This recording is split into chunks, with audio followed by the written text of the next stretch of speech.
આ અંગે કહેવાય કે કૃષિ મંત્રી શું કહી રહ્યા છે, આવો સાંભળીએ. ખેડૂતોના હિતમાં, ખેડૂતો માટે, ખેડૂતોથી બનેલી સરકારે નિર્ણયો લીધા છે. 25,000 કરોડ રૂપિયા, 15,000ની ખરીદી, 11,000 કરોડ રૂપિયા જેવી માતબાર રકમ એ પહેલી વખત એક કમોસમી વરસાદમાં હમણાં જ મળી છે.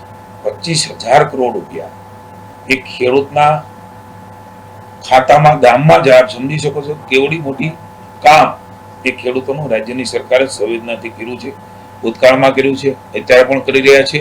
અને ખેડૂતોને ભરોસો આપું છું કે ભવિષ્યમાં પણ આ જ પ્રકારે સંવેદનાથી ખેડૂતોની મુશ્કેલીની પડખે રાજ્યની સરકાર એ સતત ઊભી રહેવાની છે.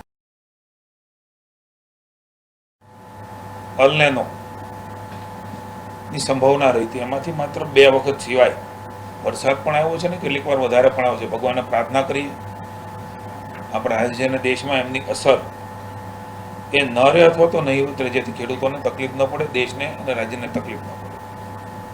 પાણી છોડવાનું મહત્વનું કામ પણ માનનીય મુખ્યમંત્રીએ કર્યું છે.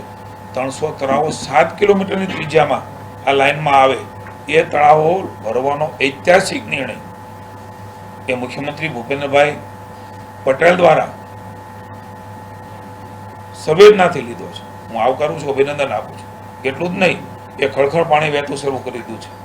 નર્મદાની સાથે જોઈન્ટ મીટિંગ કરીને પાણી છોડવાનું, પીવાના પાણી માટે જે ડેમો ભરવાના છે એ ડેમો પણ ભરવાનો નિર્ણય અત્યારથી આ સમયમાં લીધો હોય એવું બહુ ઓછી વાર બન્યું છે. આવો પહેલી વખત આ પ્રકારનો નિર્ણય એ મુખ્યમંત્રીએ છીએ લોકોના અને ખેડૂતોના હિતમાં લીધો છે. ત્યારે